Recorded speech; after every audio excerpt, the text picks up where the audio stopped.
Okay, so we're looking now at assignment 3, where you are requested to produce a comprehensive reading resource. Now, of course, you are not asked to actually develop it in the detail, but I'm doing this. I'm just demonstrating an exploratory, for the lack of a better word, um, model to approach reading as an interactive activity. You could call it an interactive model. Uh, right, so what I will be doing here first, I will start with some theory, but in order to embed this design in some coherent text about reading and about learning. So first of all, I will try to convince you to see the act of reading as an act of communication. I've spoken about it in the first weeks of our semester. So there are many reasons why we should be approaching it. For one, because actually reading is communication. You know that when you read a book or when you read an email, you are communicating. But that's just one reason. And the second reason, more important even reason, well, I don't know about more, but equally, is that it's all that students can in the early years of their learning to read. So they can communicate, they have all of this pretty much organized in the right hand hemisphere of their brain. What's missing is actually networks in the left hand hemisphere. Now, if we start treating reading as a left hand hemisphere only brain activity, what we're teaching them is practically maths, just logic. And then as we go on with that kind of approach, what happens is we will very quickly realize that our students might, some of them, many of them maybe, will actually learn how to produce the word communication out of COMMU, but what they won't be doing is to actually understand what they read, and even more so, they won't be actually able to produce text because that reading activity was introduced to them in isolation of any activities, away from any activities that would actually allow students to link it to communication. So consequently, they can maybe relate the letters and words of the sounds with letters and some words, but actually to use now those skills as literacy skills. So in order to act as a literate person, they might actually not be able to do so, because if we don't teach them, how can they? So what will happen then is that children from privileged backgrounds who actually were given access to this kind of creative work will be actually succeeding in our classes, and we will actually think it's because of us. And students from more difficult backgrounds, so-called more difficult backgrounds, will not be succeeding, and we will think it's because of them. So in order to actually work a little bit, give ourselves a bit of an edge here, we need to be a little bit innovative now. So first of all, I approach the task of reading as a task of communication. I will be actually illustrating to you how to create interactive conditions in order to assist students, let's call it reading, right? Interactive conditions. So you know about interactivity. I know everything about interactivity, except that designing it is not very simple. So I'll show you some ideas that I actually support.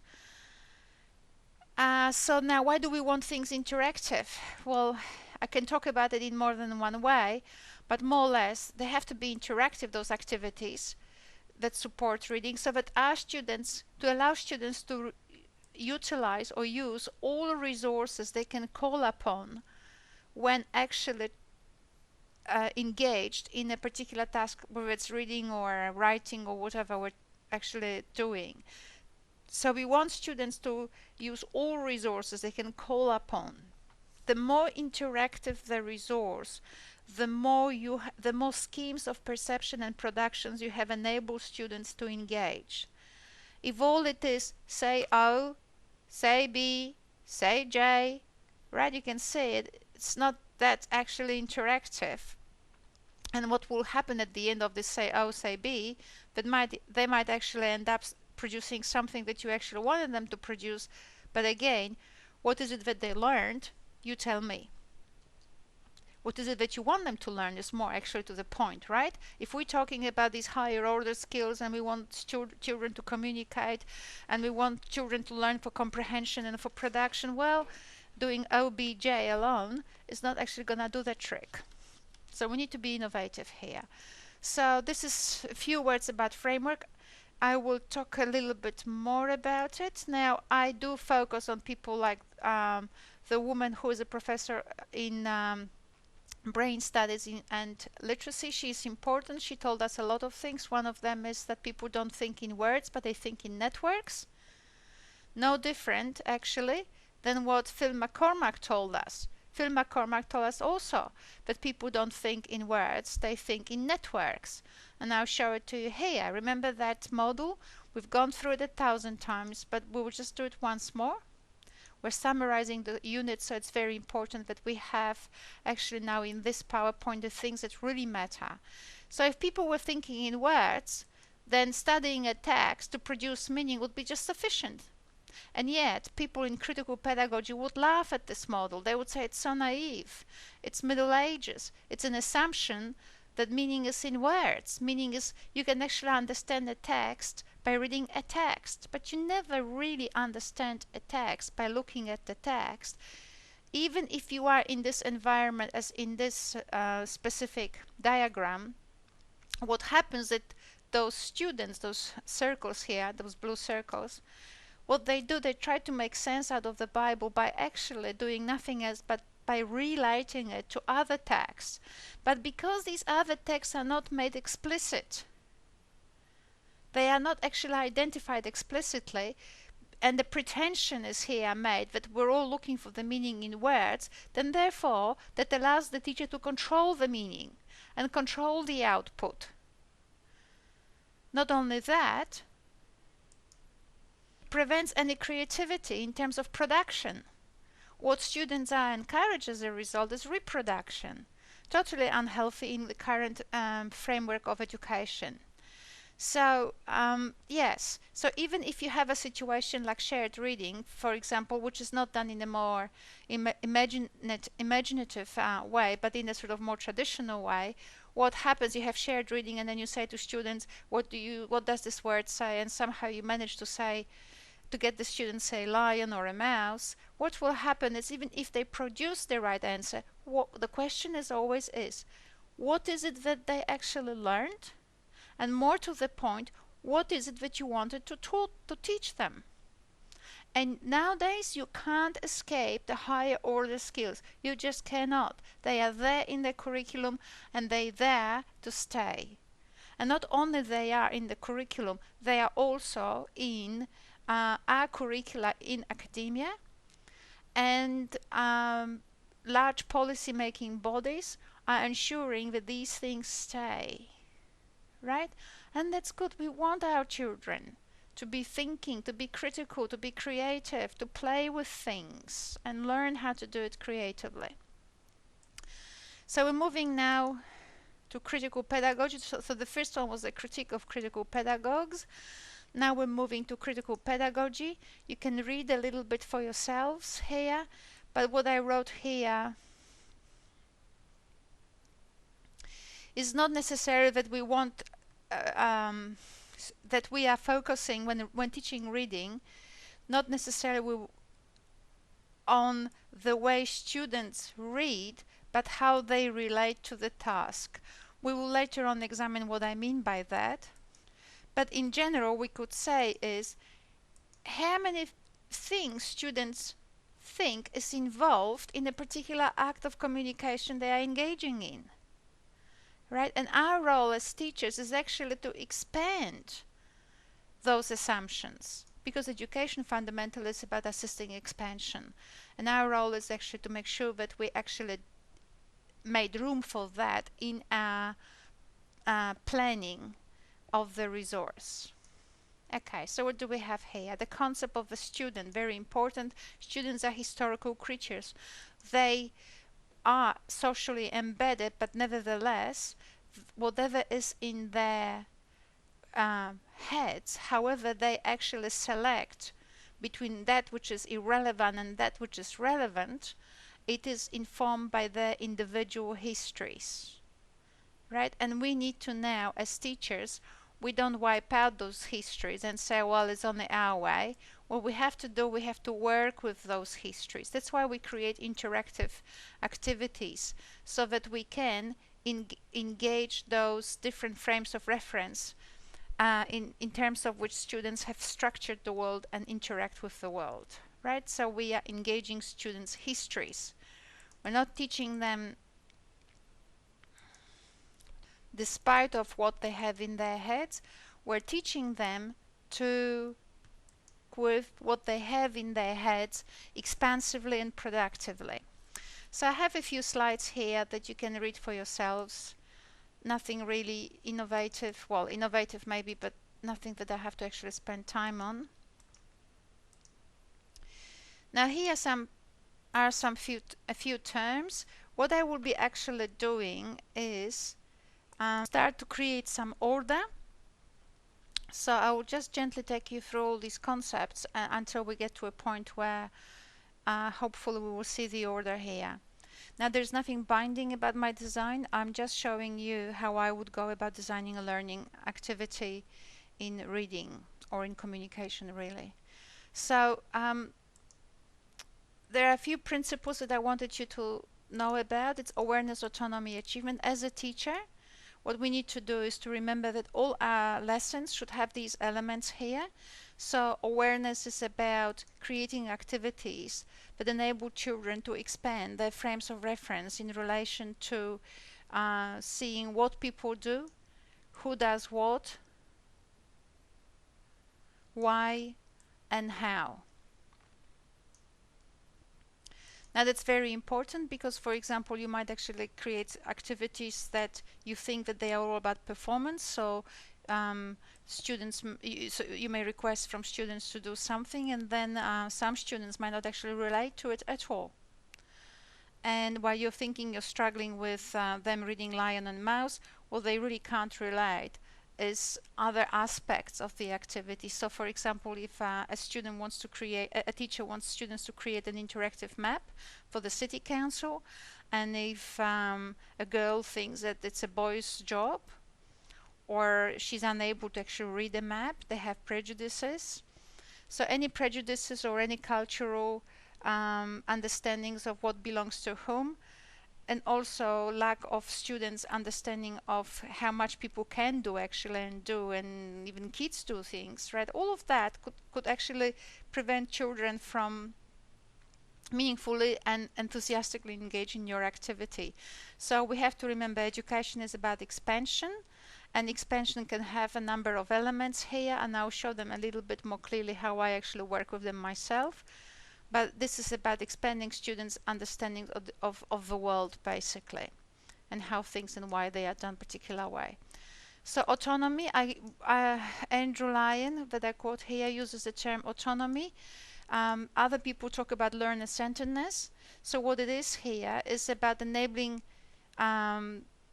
engaging students in ways that allow students to engage their entire histories, as opposed to being more dogmatic or and disregard those histories and believe that students can learn or in the absence of activities that enable children to actually make greater sense out of the entire context in which you actually place your teaching tasks. Now, when it comes to achievement, as I will be explaining, it's another important element of lesson design. Every lesson must finish with on a high note. What's important is that as students are going through the different activities that we've created in order to support them in the completion of the things they're engaged in, they actually have to see that they achieved something. They have to feel that they are achieving as they are actually achieving. Okay, so students must actually have a sense of accomplishment after each lesson. So here are some points of focus that I have actually created myself. So you can quote here as Ania, Lian, myself, because nobody else actually does that. But if education is actually expensive, so it's week 9, so 8 and 9. So if education is expansive, we want actually our activities that in which we will frame teaching or our support for students to actually target those expansive moments. So I have come up here with the what, why, and how of those activities. So what I will show to you is how I design it. So the what refers to activities that enable children to actually expand their perceptions of what people do. The why, expand their perceptions of the purposes of those activities, right? So why is it that people do those things? And the how is how people go about those things. So in different contexts, the same activity, whether it's a description or same genre, but in different contexts, it will actually look differently. So how people do these particular things, right? So that's another aspect of expansion. Now I'll show you how it works. Again, you don't have to use it, but this is how I actually frame the design, because it's actually ordered. And routine is a good thing. Not only it assists you in planning, it actually creates expectations in students. So after a while, they know what to look for. So once you develop those skills of learning what to look for, you actually have more critical students or more able students, because they don't just look for the first thing that comes to their mind. They actually have a method for working with text. So here, this is just a very quick framework about how to design a text. So a reading activity. So first of all, a reading activity has to be actually not about reading, but it's about a project. Children have to be always involved in a creative project, because doing things for the sake of doing things, it's only school that does that. There's nothing in the real world that actually makes you do things for the sake of doing things. If you just do nothing, that's because you decided to do so. So right, so people always engage in meaningful activities. So your reading activity will be actually structured around a project. You may feel it's different, and I hope it is different. But it is no different than 10 or more years ago.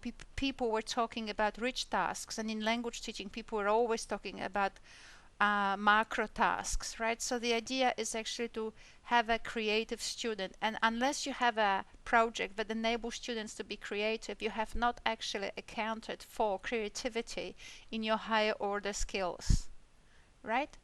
And that's a bit of a drama, because we have to do that. We can't always teach the detail, because nobody makes anything out of the detail.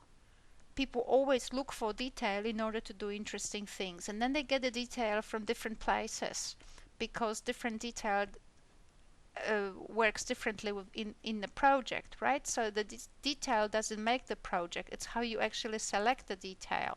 So these critical and creative skills. So the project is central. Then we create support activities that enable actually students to complete the project. And so every lesson consists of those support activities. Every lesson must have an achievement aspect. And also those support activities have the what, why, and how elements. Do not panic yet, not until the last slide.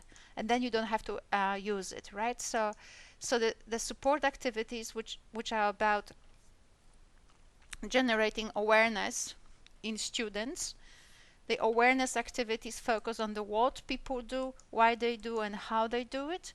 Awareness autonomy, when we do it in a way that engages students' history, which means we have a lot of interactive activities enabling students to look at their demands from different perspectives, then we actually facilitate learner-centered conditions. And when we actually have the component of achievement in each of our lessons, we're pretty much home in house with those 3 A's. 3 A's stands for awareness, autonomy, and achievement.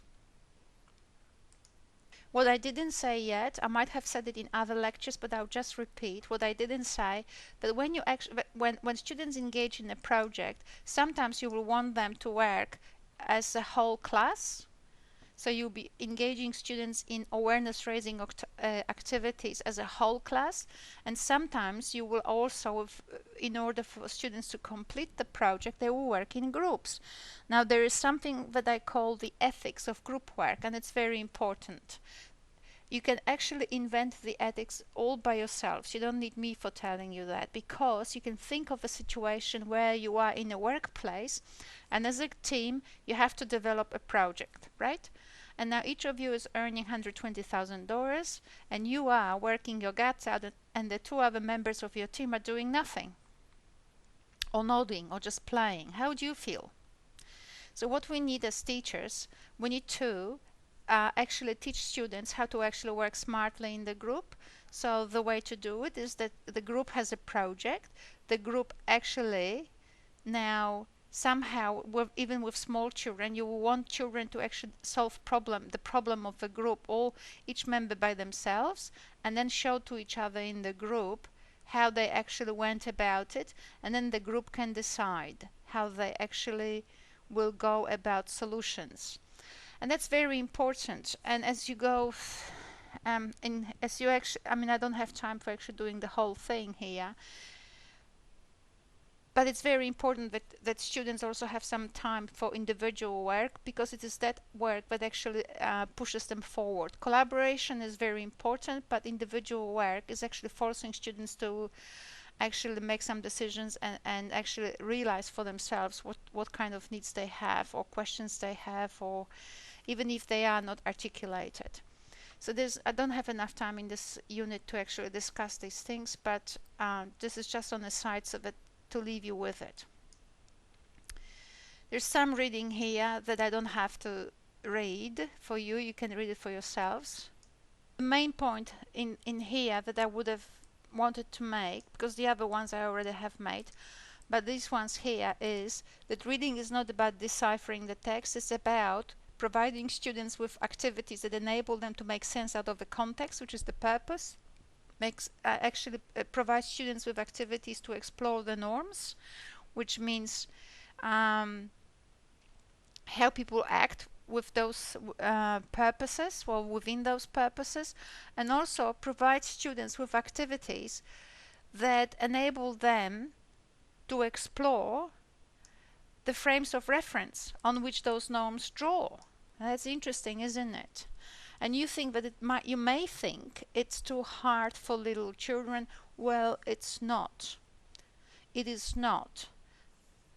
Because even a 6-year-old can create a newspaper, except that it will look different than if a newspaper is created by you, for example, right? So, but it's important to have these principles in mind, because they will actually take you quite a long way.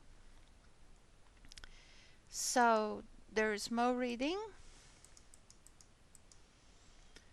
So what did I say? That students have to, let us come back to this point, that when we actually teach, we will need to assist them in an exploration with activities that enable them to explore a number of meanings that participate in the text in order for the text to be as it is, right, as it is received by others.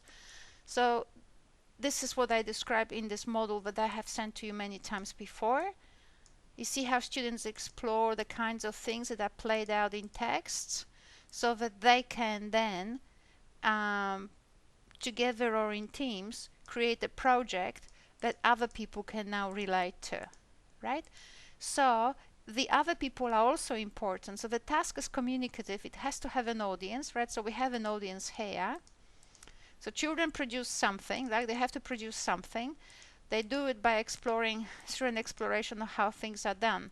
Now, if you remember that other graph where we had actually this sort of Bible reading model, there was no point to have an audience, and there was no point. So there was no point of, because students were not actually creating anything novel, right? So this whole area here, in fact, I could, without actually doing all of that, we could have wiped out. All of that was non-existent. Not only that we didn't have an exploration of text, but beside that, we didn't have it. But look how much of the world was wiped out from children when they were actually doing the traditional model of doing reading of the Bible. So that was wiped out, that was wiped out, and now obviously that was wiped out. Do you see how much? That, and we had a teacher somewhere next to the students, so that the teacher could say to children, well done or not well done, right? So let's go back to the modern world where we have actually tried to open people's eyes and our own at the same time, or mainly our own, and then as a result children benefit from it. We have audience because we have creativity. An audience wants to see new stuff. But new stuff can't be created until kids have a look how stuff gets created. So they can make actually some decisions about how stuff gets created, so they can produce new cool stuff and then show off, right? That's the idea of the modern world. Now, before we move to some more immediate aspects with design, I wanted to mention one thing, that when you actually have communicative project like the one we will be doing here, which is students are creating a class book, what you also have is a situation that as students are engaging in various activities, you're not only teaching their various skills to work together, and that will include reading as well, not only to work together, but also because an activity, let's call it for the sake of this assignment a reading activity, is divided into 5 different lessons, for example, what happens in each of these lessons we have other smaller elements. So what you can actually do is at each step you can actually monitor how students are engaging in making sense out of the things that they read. How are they integrating those things with other systems in order to create? Right? How they monitor their ways of integrating.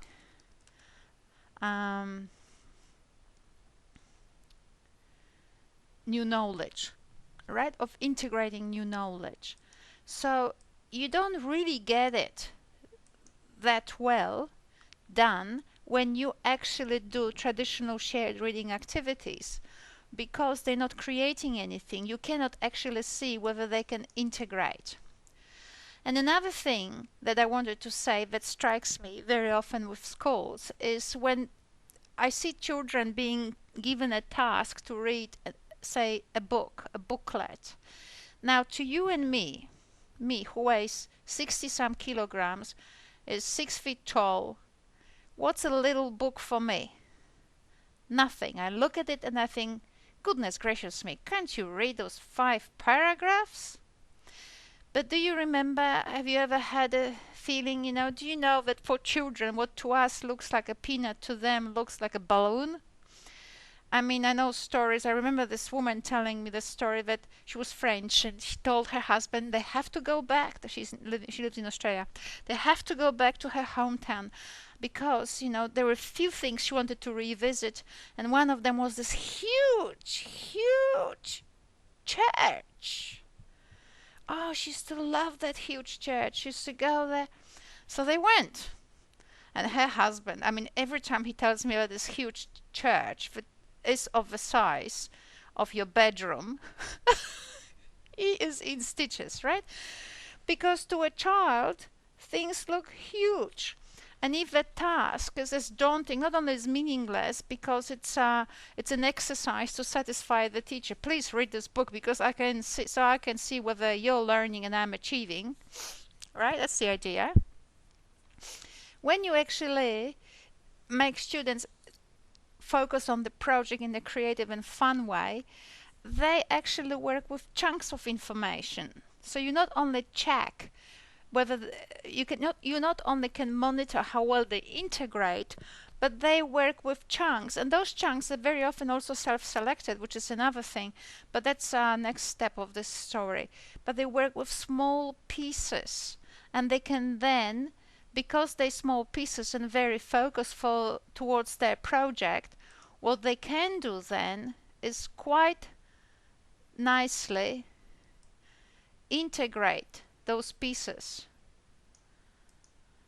into their project, into the aspects of their project, and then into their project. So you can see how meaningful the entire process is. Right? It's all actions lead to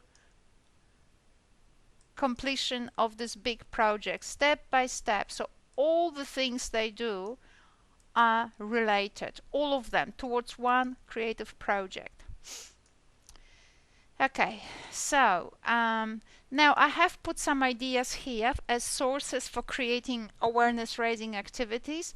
I am not sure, I haven't, for this unit of work, I haven't actually quite analyzed which ones I used or would use. I have put them here for you to make decisions and for you to actually complete your assignments. I don't actually have to go to that detail. I'm just showing you the pedagogy, and you can actually look for ideas. You have seen this graph before. I've had it in different resources, but one place where it was, I think it might have been in module, I can't remember the modules anymore, in one of the modules on text, I have put it there as a picture right on the top of the screen. I'm not sure whether it was visible, but you can. Brian Devlin produced this thing, or at least I've seen it in one of his resources. So it's from Bell and McCallum. But they're very nice, interesting sort of points of focus that you can use for creating activities. Now, obviously, listening to vocabulary or blending or syllables or rhyming in themselves, I like maths, I like doing maths. But when you actually integrate these activities like rhyming and syllables and blending and all of that, as I suggest within the structure of the project, they actually acquire a completely different dimension, right? And students work with them towards meaning as opposed to towards succeeding in a game.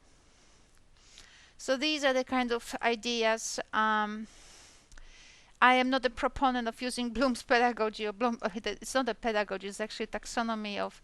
So Bloom's taxonomy has beautiful, hey, look at that. Forget about the knowledge comprehension application, but how true they are, who knows, and who is actually going to defend it nowadays, 100 years after he actually produced it. But they are just beautiful, beautiful activities. And you can actually look at them in detail and see which points of focus you could use to engage students meaningfully in their activities, in their projects. So they are great. I put them here because I think they are fantastic. Now I have created something here. Also, it depends. Now, this particular resource I created with small children in mind. That is because you can actually, from this level, you can use the same principles, the same design, but now for projects of more of older children. So I have created here, so that very often people say, oh, the particular book has got stuff in it and so on. Well, yes, but it's got linguistic items expressing particular aspects here of that are aspects of aesthetics. And you know that aesthetics in text are very important. So I thought you might, I mean, personalities and personalities, never mind, I must have had a bad moment. But yeah, you can see this was just to show you the range. I didn't get them all right. This is just to show you the range of how many things I actually played out in text so that you could draw on them to create activities that actually create more interactivity in your classes. Okay, so we're into the design. So design is to create a class book. Okay, that's what students are to do. Now, there will be ways in which you will actually engage students in the task. So you don't come to the class and say, let's do the class book. So I will just show you some strategies, but you will have to make it actually humane. I'll just talk about principles. So this is, as I said before, a communicative activity has an audience. It's for other children because they will see that other children have actually class books. So it's all about having presence in school, and also relies on all the skills. So all skills work together, which allows students to use them as support, as opposed to working, with half a deck. You know what I mean. Like with not enough of. Like never in life. You never in life just read. You always, when you read, you rely on your understanding how the language works when it's spoken and so on. Okay, so the lesson structure, the lesson 1. I have actually written lesson 1 and 2 because I'm not sure how it will actually play out. I might, as I talk you through it, I might remember to actually tell you where you could actually cut the lesson and finish on some achievement. But so I just wrote 1 and 2, and we'll see how that goes. So what do I have here? Okay, how do you identify the what, why, and how, those expansive activities that are to increase students' frames of reference? Well, it's very simple. You have to actually be fully aware what you want in your, what you want the particular lesson or the particular lesson to finish with. Right? Once you know what you want to finish with, then that lesson will be focusing on the aspects of what, why, and how towards that finish. Lesson, not the entire project. Right? So you break your lesson, you break the entire project into, for example, let's for the sake of this assignment, into 5 lessons. You divide, therefore, you identify different points of focus for each of those lessons. So you specify to yourself what you think a lesson should finish with. Right? So where will be the accomplishment? And now you actually reflect about on the elements of what, why, and how of that particular achievement. And now you actually create activities towards those points of focus that create interactivity while at the same time expanding students' frames of reference. So let's have a look how that breaks down, okay? So the lesson 1 will be the what and what. Let's assume that, so basically what we want to do is to, as an introductory class, what we want to do is to actually introduce children to the fact that actually there are people do stuff like class books, right? So other children in other grades, in our school and in other schools, they have their own class books. So now what does this tell us? Not only that we will be actually illustrating to students this concept and that other children have one, and not only one, but what now might happen is that this particular activity of the what might actually be enough for small children to finish the lesson with. Remember, we're not in a hurry. You could produce a class book with students within a day. There's no point. This is the learning we're focusing on, right? We're not focusing on finishing activities. We're trying to actually focus on learning. So here, without me having to reread my detail here that I've written, the idea is now in the lesson 1 in the what, right? So the idea is now to explore with children that other kids have class books. Other kids have class books. Other kids from our school have class books. They really do. And we can see it because we see their pictures here. And we see pictures of another class, and it looks really cool. And how do we know? How do we know it's a class book? Well, this is me inventing stuff now. So we can actually compare it with other books. Remember that in order to make a meaning, you have to understand what the thing looks like and what it doesn't look like.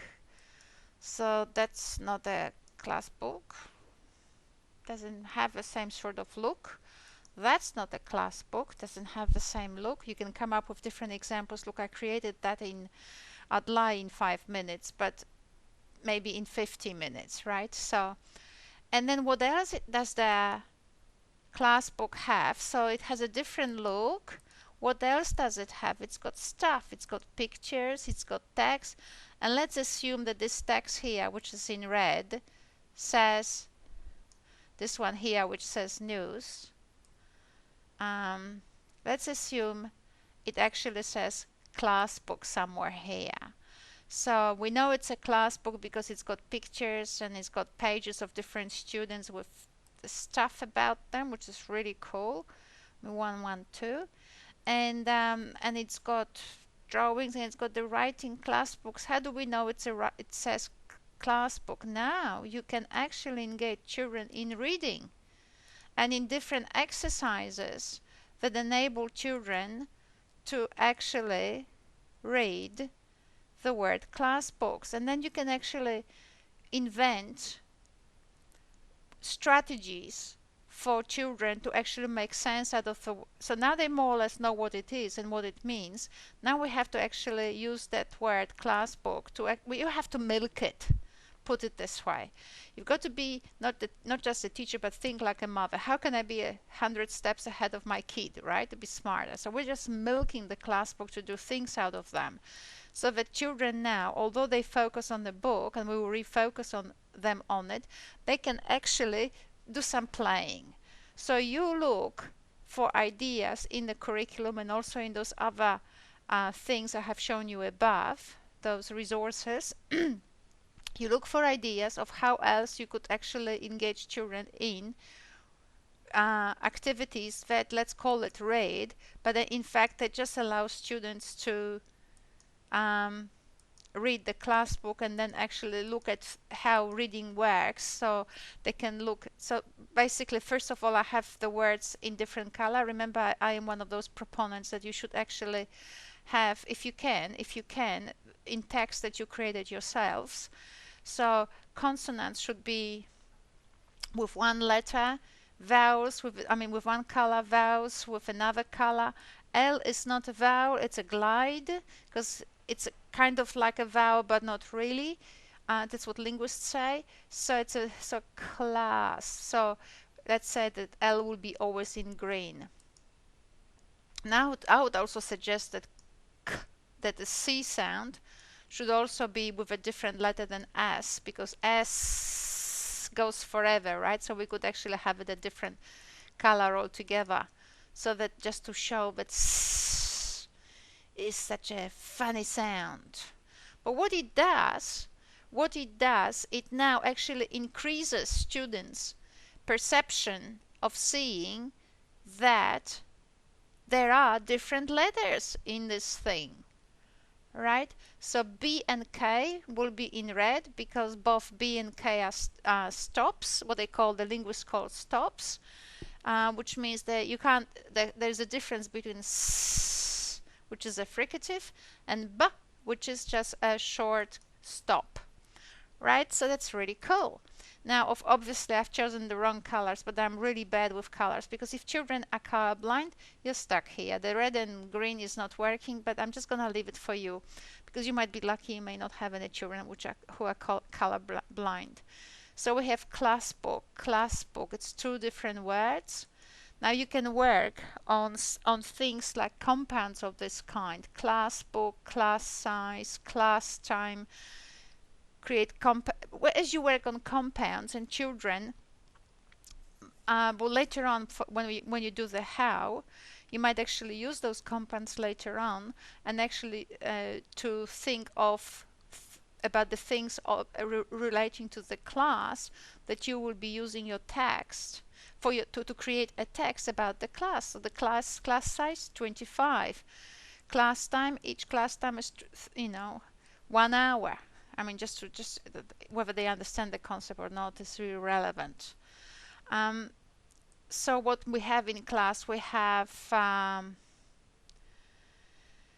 what did I write here? Class book. Okay, well, look at this one. There is this particular program. I'll give you the link to it. But look what it does. I think I created too big a font. Something I've done wrong.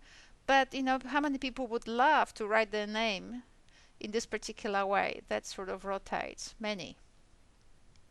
I would have.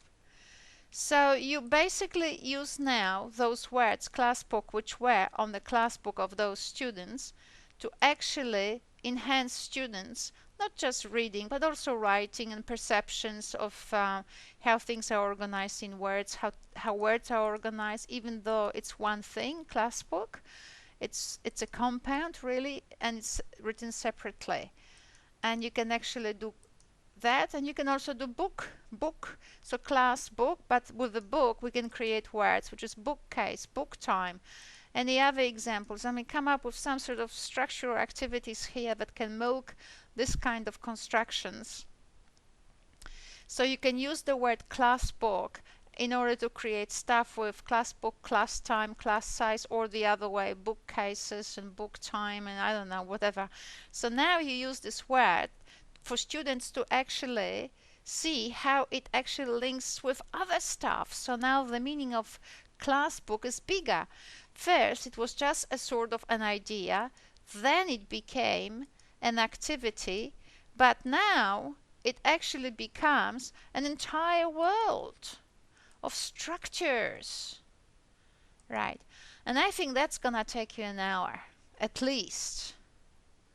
So I suggest that for other students, I would have actually, for other grades which are higher, I would go with what, why, and how in one lesson. Sometimes lessons are 2 hours long, but if a lesson is 1 hour long, I would finish here. And to finish on a high note, what would we do? We would prepare a canvas, and we'll prepare a background for our own class book. Now you can feel how kids are excited. I am. Actually, I am. My hands are. I just want to now put different colors on it and whatever. So every group will have their own, or maybe you do it as a whole class, right? And then up to you, really. You have to make these decisions. I can't think of everything. So we prepare this canvas, different color, how we're gonna decorate it. We'll put flowers around it, and maybe an aeroplane. I don't know. I can't wait, right? You see what I'm saying? So we have finished the element what that people create.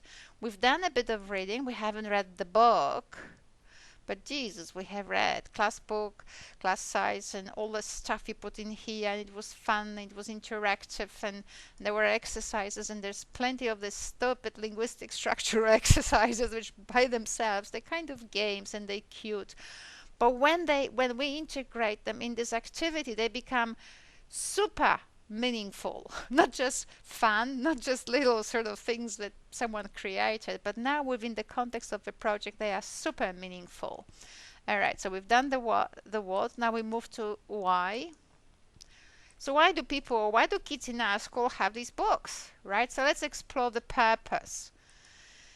So now mind you, I've created this PowerPoint like a few days ago, so I kind of forgot, because as you create it, and unless you actually have a pretty detailed description, you kind of forget it. That's why writing these things down in more detail is more useful. So why do kids create these books?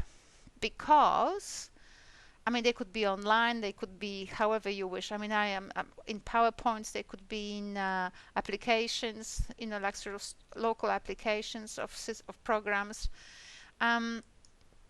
Because if we don't have a class book,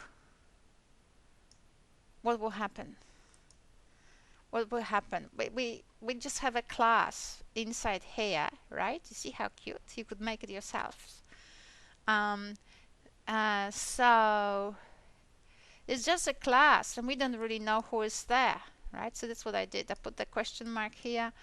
I stole from the internet an animated error, which was free, and I got some picture from somewhere, which is the address is here, and there we were. We had a whole collage here of stuff, and so there. And then on the other hand, we can have a look why people create those class books, because not only you can see who is on the first page, like in here. I wonder whether, yeah, you can see how many people are in, and even the teachers here, and we love our teacher. We're sort of happy with our friends, but we love our teachers. So we've got stuff here that shows everybody in our class, and then not only that, then these people, I can't really do it well because this is again a sort of, I put together lots of pictures to create that, and you can see it.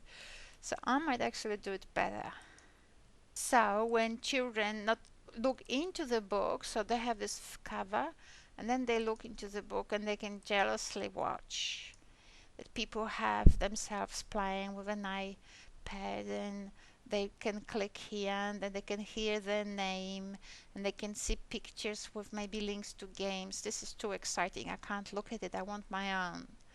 So you can see how motivating this kind of exploration is. And so we're at this very moment looking only at the why, right? So we don't kill children with the reading, right? We don't exhaust them. So then there's someone else who's more creative. We just make it come to front. And she has all these drawings, right? All these drawings. So that's really good. And then another person has got something else here. Remember the picture of Sam playing games? So we've got Sam with his dog. I want my dog here too. And the cat. I've got a cat and a dog. I'm better than Sam. And I've got links to the games which are really cool. You can play it with children, right? So much fun. The idea is for children to actually get the meaning for it. You know how many people don't want, how many of you don't have your own websites, right? Why would it be? Why do you think? Because very often the case is that until you actually understand what makes it cool to have one, why it's so wonderful to have stuff where you can put your things in, right? Unless you actually have experienced this, you don't have a need for it, right? So that's the thing. What we are now doing is not actually killing children to actually get this book underway. What we want them to actually explore what it involves. We're doing reading like hell, but there's so much reading required. Look at that. Reading of reading, part of the reading, pardon me, not part of the reading. The central aspect of reading is to make sense. And that's what we are now facilitating. What we're also facilitating, other than giving them, making them ill and making them want really to create their own one now, what we're also doing is teaching them how to read web pages, how to read class books. Right? So, and actually why to read them. There's so many exciting things in them, right? So we're teaching them all these skills. So let's move on to the next page I have here. What do students show in their class books? Exactly, that's what I was saying here. So we have, I don't know whether it's just a game, but this one is definitely a link to the game, and here are your links. So I put them in a very small font. You can then, once you actually play with this PowerPoint, you can actually get to those links. Oh, this is the name of the person here. Look at her name. Look how cool it is. Her name is like that. You see how we want for children always the text to be spelled so clearly and from left to right. And I mean, who would want the little girls to actually look at Ania rotating? But I tell you one thing, little Ania would want to see it rotate, right? And this program actually allows you to actually do that with, and it's cool, looks cool. You can have every color, every font, potentially probably every size, except that I didn't spend enough time on playing with it. I was just delighted I found it.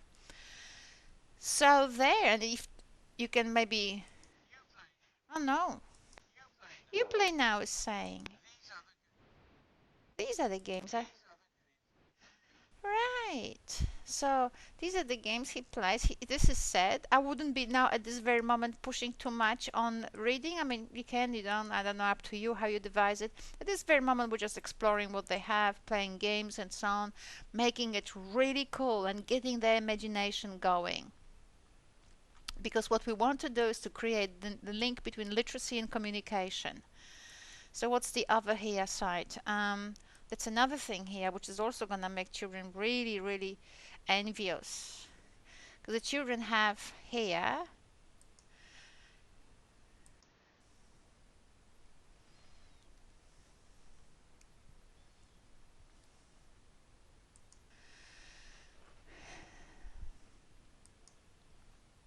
so as we're now looking at how children actually created their pages, we need to read, and even more than we did before. So you can engage with children in an activity of actually trying to find out what we can see here. And we can ask them to do it first in groups together, and then we will ask each group to come up with an idea, right? So, and let's assume that actually on this particular page we have also a text. I will just close this one first for a moment. So what do we have here? We have so much stuff. My name is Sam, I like games, these are the games I play. And then there's some more text here and there. So when students obviously will fail somewhere with their imagination to see what's in it, or they will probably come up with a lot too. So now you're gonna fill the gaps. We're gonna fill the gaps. How do we know who it is? And they'll say, I know him, I know him, that's Sam, or Ken in this case, right? So just let's be consistent here. Alright, so this is Ken. So you can actually have an icon here where the page talks to children and it says, hello, my name is Ken. Hello, my name is Ken. That would be cool, wouldn't it? And then we would actually, and now you can, all the exercises you have ever seen online, all the ideas you have read in textbooks, all the things you saw in schools, you could now engage children in actually reading the text and filling the spots here. So you can see now that as children, in fact, are now being engaged by you in activities that allow them to actually decipher what's in these texts. And what will be also very important, that every time you actually have a text, you put an icon there for clicking so that people can hear what it says. My name is Ken. My name is Ken. Right? And now you can actually break it down, and that's gonna take ages. So that's why I'm saying all these lessons are gonna take so much time that I think I have created the entire resource here, not just what I thought would be just 1 or 2 lessons. So, but the point that I wanted to make is, as you actually engage students with this activity, you have other pages, and those pages, I'll just remove this one, have the same structure. My name is, what would be her name? Say, oh, I only know my name, so let's come up with some other. Sue. Right, my name is Sue. I like games. These are the games I play. And then, you know, kids are actually learning to, so we have repetition of this. My name is blah. I like games. These are the games I play. Now they know how to write books. So another person, instead of having games, might have I like books. These are the books I read. So I would have probably for the second child, for Sue, I would still have these are the games I play, but for a third child, I would have something else. And now what would be very interesting is actually to ask students, well, maybe not yet, maybe I'm a little bit running ahead of myself. So we explore now 2 or 3 pages in the book of different children. So this one I'll just delete because it's confusing you. And now we have here one more. And you can now create activities that are supporting students in actually reading what's on those pages. And what's very important, that each of those pages is very, very consistent in design with with the previous pages. So basically you don't introduce any more whatever. The structure is very rigid, and so therefore you have less elements which are unpredictable, and you are basically teaching children things like, first is my name, I like this, and my name is, I like, what is this? These are the games I play, right? So that was fine. Now think creatively also how you can actually milk again these moments where children are actually focusing on my name is Ken, my name is Anne, my name is Sue, my name is Jane, all of that, how you can actually milk it further, just like we did with the bookcases, right? So you look at those examples here provided by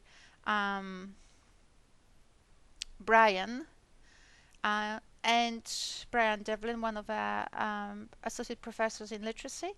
So you can look at them and you can actually look on the internet how you can, but for this element we're still actually doing the what of the class book. So I wouldn't go too far to med, because at this very moment what we want children to do is to achieve something, right? So what I would like them to, what I would do here, if it was me teaching, I would now invent activities which support children in reading my name is Ken, I like games, and these are the games I play. Now remember that these sentences were said before in the why activity, so they've heard them before, right? So this is not new stuff.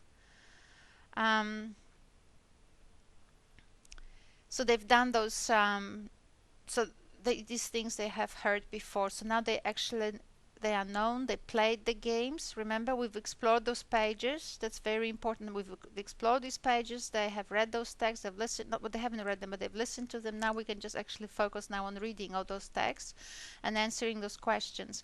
And what I would like to do is this aspect of how to finish with a some sort of ready product, right? So which is basically the first page of our class book. And now if I ran it,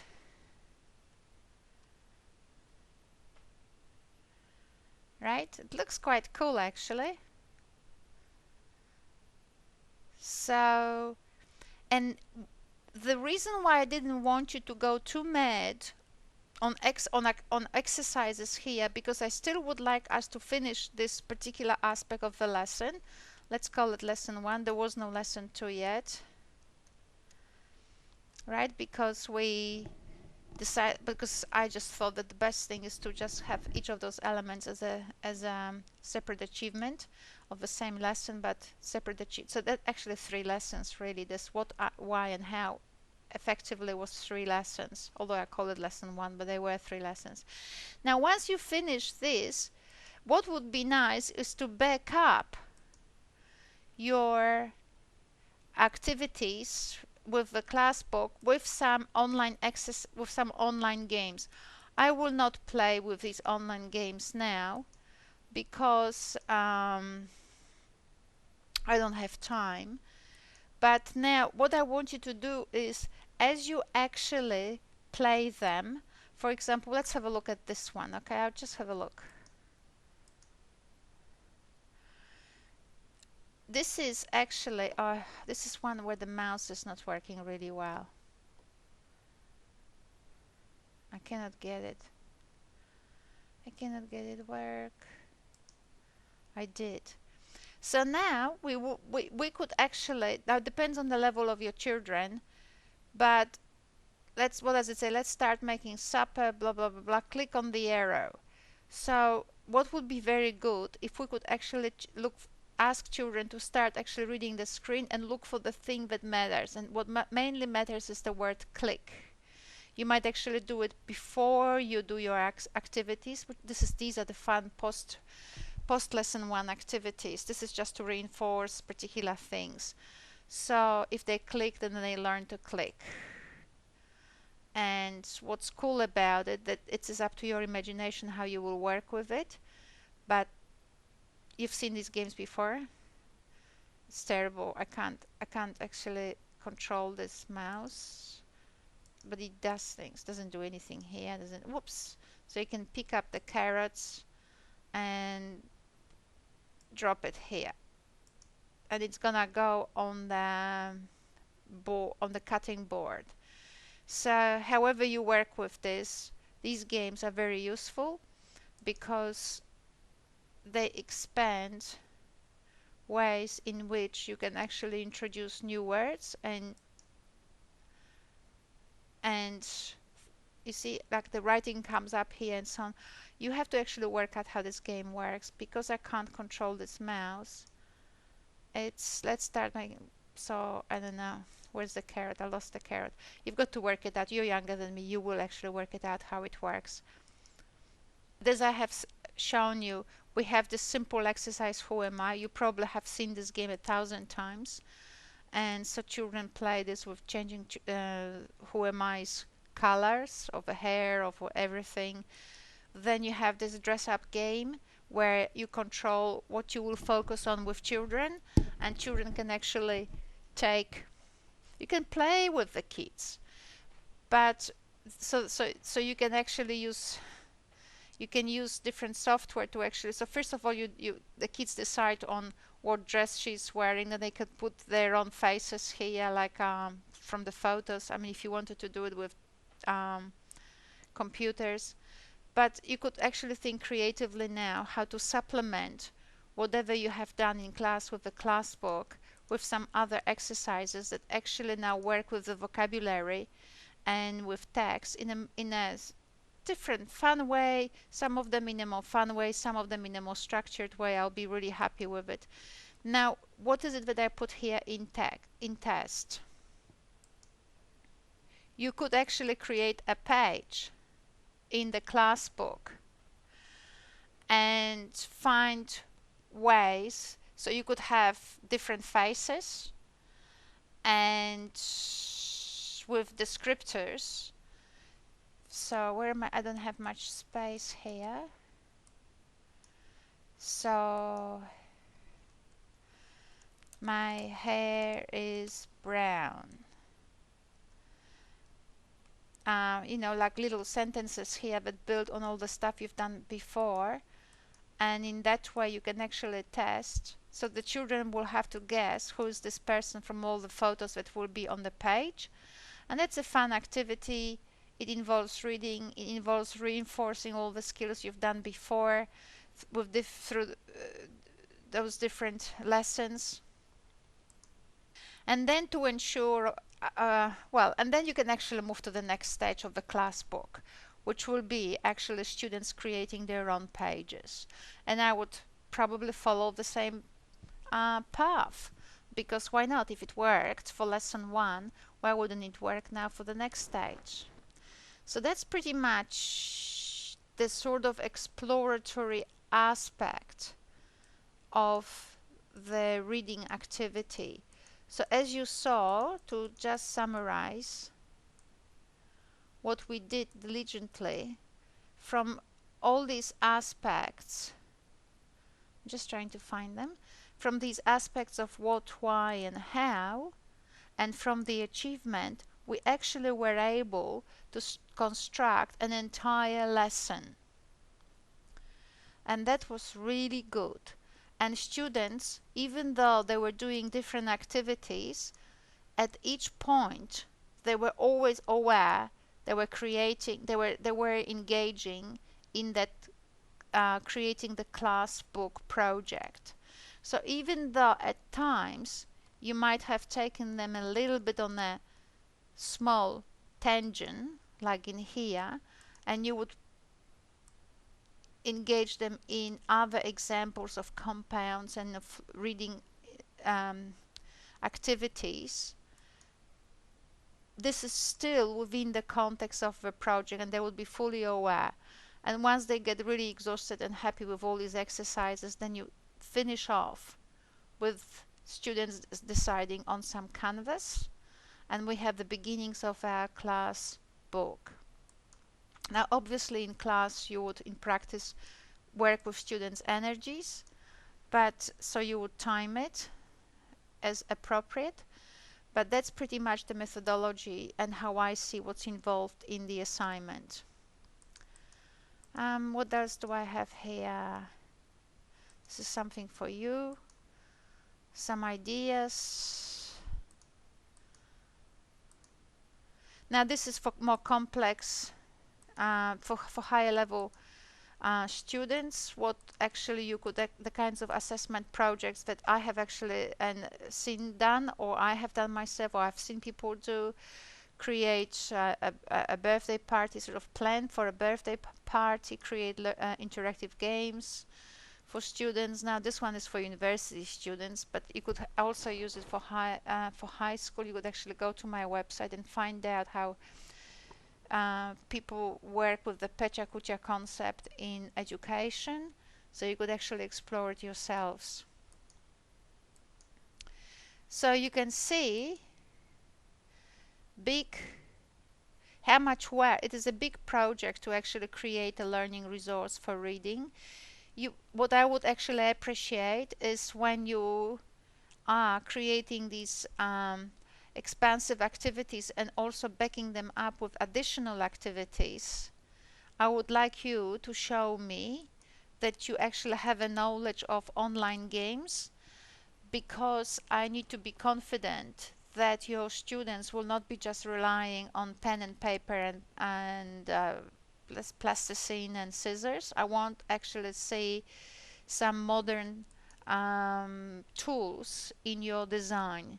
So I will be checking whether you have other exercises and so on. I mean, even I just to introduce a concept of the resource, I have included links to games, so you owe me.